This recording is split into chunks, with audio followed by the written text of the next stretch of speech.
Pendant des années, le public a cru connaître la vérité sur Kelly Vedovelli. Un regard échangé à l'antenne, un voyage discret, une absence inexpliquée. Et bientôt, une rumeur a pris la forme d'un mariage secret. Mais derrière cette histoire que tout le monde pensait avoir comprise, se cachait une femme blessée. Deux demandes en mariage refusées, une peur profonde de l'engagement, et un combat silencieux pour reprendre possession de sa vie. Alors, qui Kelly a-t-elle vraiment aimé? Et pourquoi la vérité a-t-elle attendu si longtemps? Avant que son nom ne soit associé à un mariage secret, Kelly Vedovelli n'était encore qu'un visage aperçu dans un clip. En 2013, lorsqu'elle apparaît dans Bella, le succès est immédiat. Des millions de regards se posent sur elle, mais presque personne ne cherche à savoir qui elle est vraiment. La célébrité vient de frapper à sa porte, et avec elle commence une étrange dépossession. Pie, naeron, nahamboy, mahobour, na. Car lorsqu'une femme devient célèbre d'abord pour sa beauté, le public lui accorde rarement le droit d'être complexe. Kelly est regardée, commentée, classée. Son visage ouvre des portes, mais il devient aussi une prison. On admire son sourire, on juge ses vêtements, on mesure son corps, on transforme chaque apparition en tribunal. Peu à peu, ce que l'on voit d'elle prend plus de place que ce qu'elle essaie de construire. Elle se tourne vers la musique, devient DJ, puis rejoint Touche pas à mon poste en 2017. Au début, elle reste souvent derrière ses platines, comme si sa fonction consistait surtout à décorer le cadre. Certains la réduisent à une jolie silhouette, d'autres doutent de ses compétences, avant même de l'entendre. Mais Kelly avance. Elle quitte progressivement l'arrière-plan, participe au débat, défend ses opinions, révèle un tempérament plus direct qu'on ne l'imaginait. Seulement, chaque pas vers la lumière a son prix. Plus elle parle, plus on dissèque ses mots. Plus elle s'affirme, plus on lui reproche son caractère. Une tenue devient une provocation, quelques kilos deviennent un scandale, un silence devient une preuve. Sur les réseaux sociaux, des inconnus s'autorisent à la blesser avec une facilité glaçante. Ils ne connaissent ni ses nuits, ni ses peurs, ni les blessures qu'elle cache. Pourtant, ils parlent comme s'ils détenaient son dossier intime. C'est là que le piège se referme. Le public ne veut plus seulement savoir ce que Kelly pense à l'antenne. Il veut savoir qui la fait rire hors caméra, avec qui elle voyage, à qui elle écrit lorsque les projecteurs s'éteignent. Chaque regard devient suspect. Chaque absence nourrit une théorie. Et lorsqu'un homme puissant de la télévision semble lui accorder une attention particulière, la curiosité se transforme en obsession. Bleu. Mais derrière cette femme que l'on croit sûre d'elle se cache une autre histoire. Bien avant les rumeurs, les photographies volées et les suppositions répétées comme des certitudes, Kelly avait déjà été brisée par l'amour. Une rupture si violente qu'elle avait cessé de travailler, fermé sa porte et laissé les jours se confondre avec ses larmes. Alors une question commence à hanter son parcours. Comment une femme qui avait appris à se méfier des promesses aurait-elle pu, quelques années plus tard, accepter en secret le lien le plus solennel de tous? À 27 ans, Kelly Vedovelli ne traverse pas une simple rupture. Elle tombe dans un vide. L'histoire s'arrête brutalement et tout ce qui semblait solide se fissure. Elle découvre alors qu'un cœur brisé peut faire plus de bruit que n'importe quel scandale. Elle cesse de travailler. Elle ferme sa porte. Les heures passent derrière des volets tirés au milieu des larmes et de cette question. Comment continuer lorsque l'on ne reconnaît plus sa propre vie?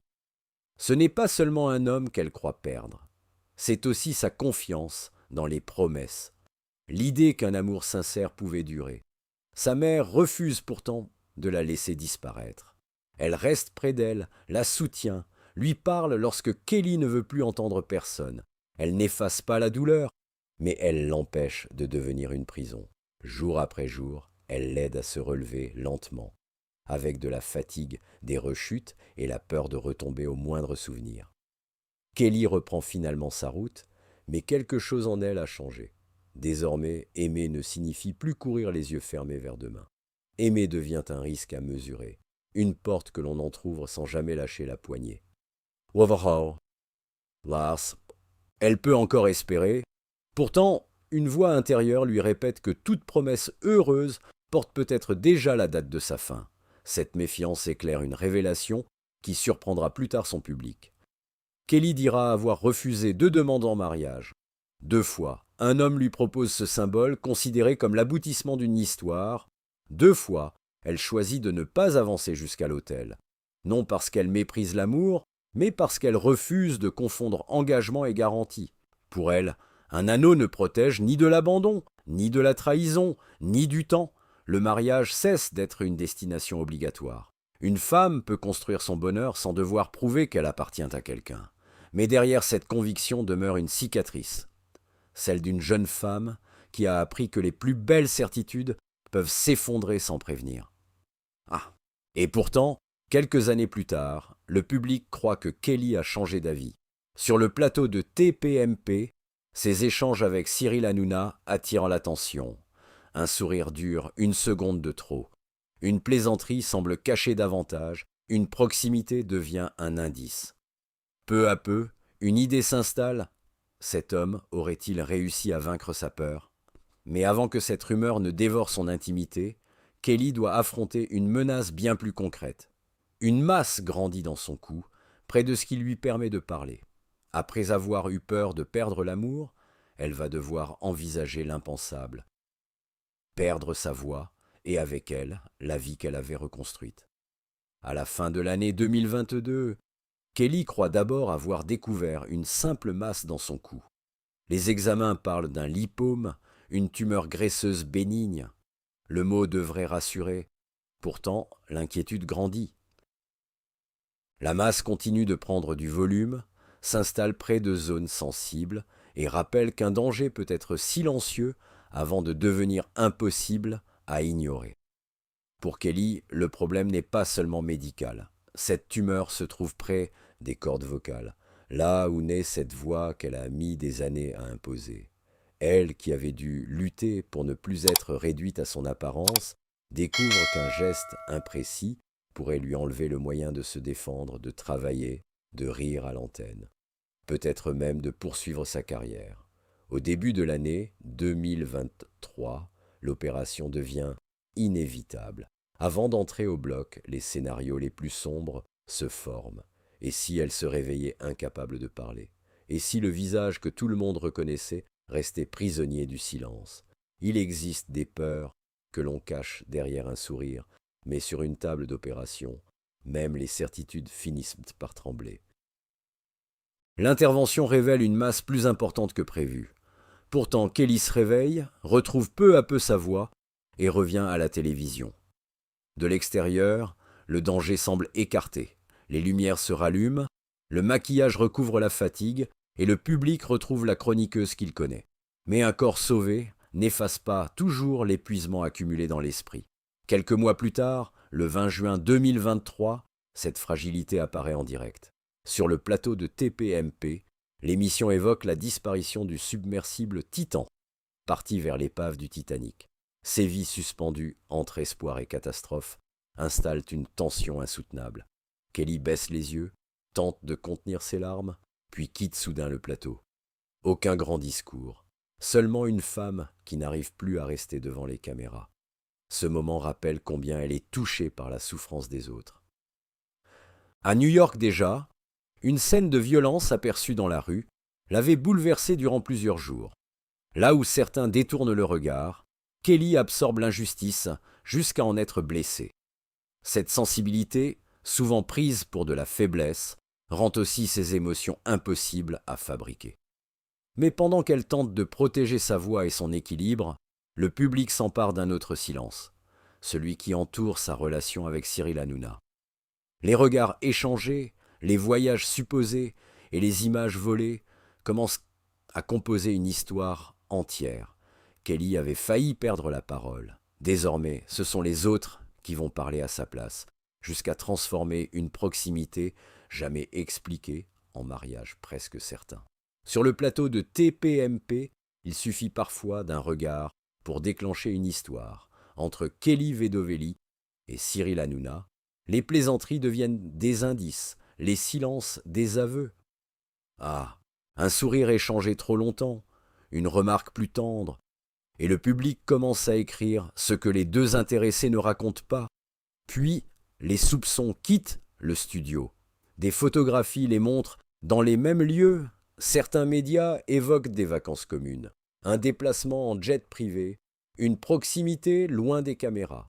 Chaque image paraît ajouter une pièce au puzzle. Pourtant, elle ne dit jamais ce qui s'est passé avant, ni ce qui viendra après. Elle arrête une seconde et laisse l'imagination fabriquer tout le reste. Sur les réseaux sociaux, la prudence disparaît. La question « sont-ils ensemble ?» devient presque une affirmation. Puis, l'affirmation se transforme en récit complet. On leur prête une vie commune, des projets secrets, des disputes cachées. Certains parlent même d'un mariage célébré, loin des regards, comme si l'absence de démenti constituait une preuve. Kelly se retrouve enfermée dans une contradiction. Si elle parle, chaque mot sera disséqué. Si elle se tait, son silence sera présenté comme un aveu. Des inconnus décident à sa place de l'homme qu'elle aime, de la date de leur union et même de la cause de leur supposée rupture. Le plus troublant demeure son passé. Cette femme qui avait refusé 2 demandes en mariage, aurait-elle finalement accepté celle d'un homme capable de comprendre ses blessures? Cyril aurait-il réussi à franchir la muraille construite après son chagrin d'amour? Plus le mystère dure, plus cette hypothèse séduit. Le public ne cherche plus seulement la vérité, il veut que l'histoire soit vraie. Mais derrière les images, aucune cérémonie n'apparaît, aucun anneau officiellement présenté, aucune déclaration commune, aucun engagement reconnu. Ah! Seulement des coïncidences, des gestes interprétés et une rumeur répétée si souvent qu'elle finit par porter le masque d'un fait établi. Puis arrive 2025. TPMP s'arrête sur C8, Cyril prépare une nouvelle étape et Kelly choisit de ne pas le suivre. Cette séparation professionnelle fissure le récit. Certains y voient le point ou à la preuve d'une rupture sentimentale. D'autres imaginent la fin d'un mariage jamais annoncé. Pourtant, lorsque Kelly parle de son départ, elle ne raconte ni divorce ni trahison conjugale. Elle décrit une femme qui ne se reconnaît plus dans l'énergie du programme et veut reprendre le contrôle de sa trajectoire. Alors, que reste-t-il de ce mariage secret dont tout le monde parlait? Une vérité longtemps cachée, ou l'une des plus grandes histoires d'amour jamais inventées par le public? Pendant des années, la rumeur a grandi jusqu'à ressembler à une certitude. Pourtant, lorsqu'on retire les titres tapageurs, les images sorties de leur contexte et les suppositions répétées comme des faits, une vérité demeure. Kelly Vedovelli et Cyril Hanouna n'ont jamais annoncé s'être mariés. Plus troublant encore, ils n'ont jamais confirmé publiquement avoir formé un couple. Il y eut des regards, des voyages évoqués, des absences interprétées, une complicité visible à l'écran. Mais aucune déclaration commune, aucune cérémonie reconnue, aucun engagement officiel. Le mariage, dont on parlait partout, n'existait que dans un récit construit autour de leur silence. Ce silence a pourtant eu des conséquences réelles. Chaque décision de Kelly fut ramenée à Cyril. Lorsqu'elle souriait, on disait qu'elle était amoureuse. Lorsqu'elle semblait distante, on annonçait une crise. Sa carrière et ses blessures devenaient les chapitres d'une histoire écrite par d'autres. En 2025, lorsque l'aventure TPMP sur C8 s'achève, Kelly choisit de ne pas poursuivre dans le nouveau programme de Cyril Hanouna. Aussitôt, la machine à rumeurs s'emballe. On parle de séparation, de colère, de fin brutale. Mais Kelly livre une autre explication. Elle ne se sent plus à l'aise avec l'énergie de l'émission. Elle veut d'autres sujets, un autre rythme, un espace où elle puisse exister sans rester enfermée dans la même image. Ce départ n'est donc pas la preuve d'un divorce secret. Il marque surtout une rupture professionnelle et peut-être une libération personnelle. Pour la première fois depuis longtemps, Kelly reprend son nom sans qu'il soit automatiquement suivi de celui de Cyril. Elle cesse d'être la femme supposée d'un homme puissant pour redevenir une personnalité capable de choisir seule sa direction. Plus tard, elle reconnaît partager la vie d'un homme, mais insiste sur son désir de protéger cette relation. Elle parle d'une personne ayant une existence normale loin de l'agitation médiatique. Cette fois, elle refuse que des photographies volées ou des commentaires anonymes décident du moment où son amour doit devenir public. Le renversement est total. L'homme auprès duquel Kelly commence à envisager une famille n'est pas celui que le public avait désigné pendant des années. Le prétendu mariage avec Cyril Hanouna n'a jamais été confirmé, mais il a longtemps masqué une histoire plus discrète, plus réelle. Car la vérité la plus importante n'est peut-être pas de savoir qui Kelly n'a pas épousé, elle est de comprendre qu'après avoir été dépossédée de son propre récit, elle a enfin décidé d'en reprendre la plume, et que derrière cette porte refermée sur le passé, un autre homme, une autre vie, et bientôt 2 enfants l'attendaient. Tetai Diaib. Lorsque Kelly Vedovelli choisit enfin de protéger son histoire d'amour, elle ne cherche plus à convaincre le public. Aux côtés de Marvin Laplace Gomis, elle découvre une relation moins spectaculaire, mais plus essentielle, celle qui ne se nourrit pas des rumeurs, mais de la présence et des gestes accomplis loin des caméras. Pourtant, son corps lui rappelle bientôt que le bonheur n'efface pas les épreuves. Durant l'été 2024, à Miami, une douleur brutale la plie en deux. Son ventre se contracte, les vertiges apparaissent, son corps tremble. Ce qui devait être un voyage léger manque de basculer dans le drame. Après avoir été prise en charge, Kelly avertit ceux qui la suivent. Certaines alertes physiques ne doivent jamais être minimisées. Cette expérience semble annoncer un combat plus grand encore. Au début de l'année 2026, Kelly apprend qu'elle attend non pas un enfant, mais 2. La joie est immense, presque irréelle. 2 battements de cœur, 2 visages encore invisibles, 2 promesses de vie. Mais très vite, le rêve se couvre d'inquiétude. La grossesse devient difficile. Pour protéger ses filles, Kelly doit rester alitée pendant près de 2 mois.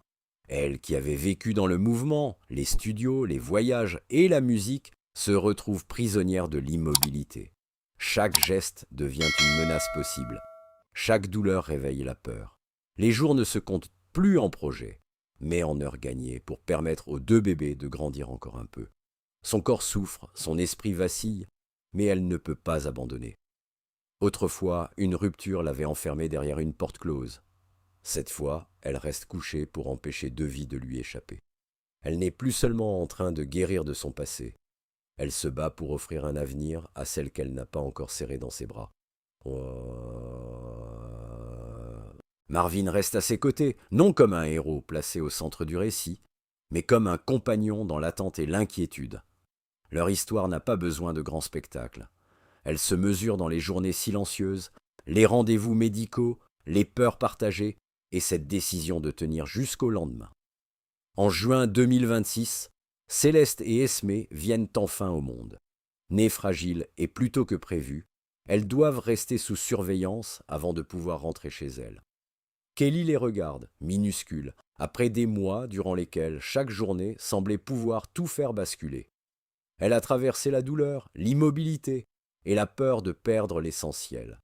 Mais lorsque les portes de l'hôpital se referment derrière cette famille, un autre combat commence déjà, celui d'une mère épuisée, observée par des milliers d'inconnus, prêts à juger quelques secondes d'une vie qu'ils ne connaissent pas.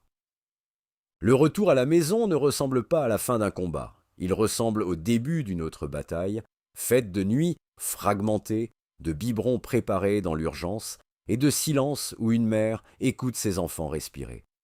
Avec Céleste et Esmé, Kelly découvre un bonheur immense, mais aussi une fatigue qu'aucune caméra ne peut montrer. Son corps se remet à peine de la grossesse, son sommeil disparaît, ses journées se confondent. Il faut nourrir 2 bébés, les rassurer, surveiller chaque signe, recommencer encore. Puis sourire lorsqu'un téléphone ne capture qu'une seconde de ce chaos.